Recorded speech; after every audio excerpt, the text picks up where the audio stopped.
దేశంలో పొల్యూషన్ వేటిటి వల్ల వస్తోంది అన్నటువంటి దానికి సంబంధించి రకరకాలైనటువంటి పరిశోధనలు జరుగుతున్నాయి. ఐఐఎం బెంగళూరు వాళ్ళు ఇచ్చినటువంటి రిపోర్టే సంచలనం సృష్టిస్తోంది. ట్రక్స్ అంటే లారీలు ఏవైతే ఉన్నాయో భారతదేశంలో 3% ఉన్నటువంటి లారీలు ట్రక్కులు వచ్చేటప్పటికి 53% పొల్యూషన్ కారణమవుతున్నాయి.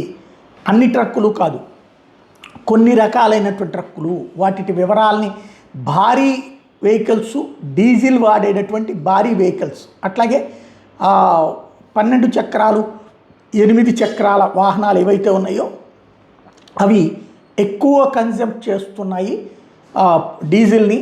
వాటి వల్ల ఎదురవుతున్నటువంటి పొల్యూషన్ అత్యధికంగా ఉంది.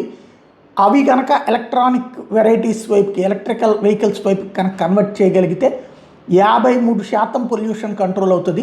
కాబట్టి భారతదేశం ఆ దిశగా అడుగులు వెయ్యాలన్నటువంటిది ఐఐఎం వాళ్ళు చెప్తున్నటువంటి సలహా.